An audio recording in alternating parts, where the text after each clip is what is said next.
உதகையின் தலைகுந்தா பகுதியை கடும் உறைபனி உறைய வைத்துள்ளது. இருப்பினும் கடும் குளிரையும் பொருட்படுத்தாமல் சுற்றுலா பயணிகள் மினி காஷ்மீர் போல் மாறியுள்ள உதகைக்கு அதிக அளவில் வருகை தந்துள்ளனர்.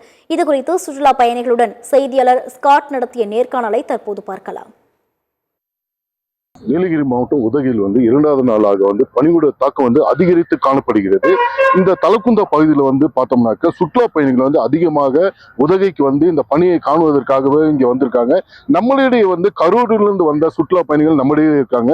அவர்கிட்டயே கேட்டு நம்ம தெரிஞ்சுக்கலாம். மேடம் வணக்கம் மேடம். இப்போ நீங்க காலையில கரூர்ல இருந்து வந்தேன்னு சொல்றீங்க.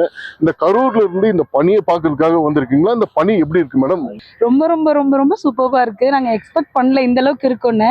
சும்மா சொல்றாங்க குட்டி காஷ்மீர்னு. சரி சும்மா போய் தான் பார்க்கலான்னு பர்பஸ் எல்லாம் வந்தோம்.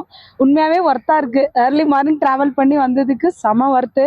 அந்த பனிமூட்டம், அந்த கிராஸ்ல இருக்கிற அந்த ஐஸ்லாம் நிஜமாவே காஷ்மீர் போகாம இருக்கிறவங்களுக்கு இது ஒரு நல்ல ஃபீலா இருக்கும். செம எக்ஸ்பீரியன்ஸா இருந்தது எங்களுக்கு. we are so happy. Very very happy. அதாவது பார்த்தோம்னாக்க இன்று அதிகாலையிலே பனியோட தாக்கம் அதிகரித்து காணப்படுகிறது.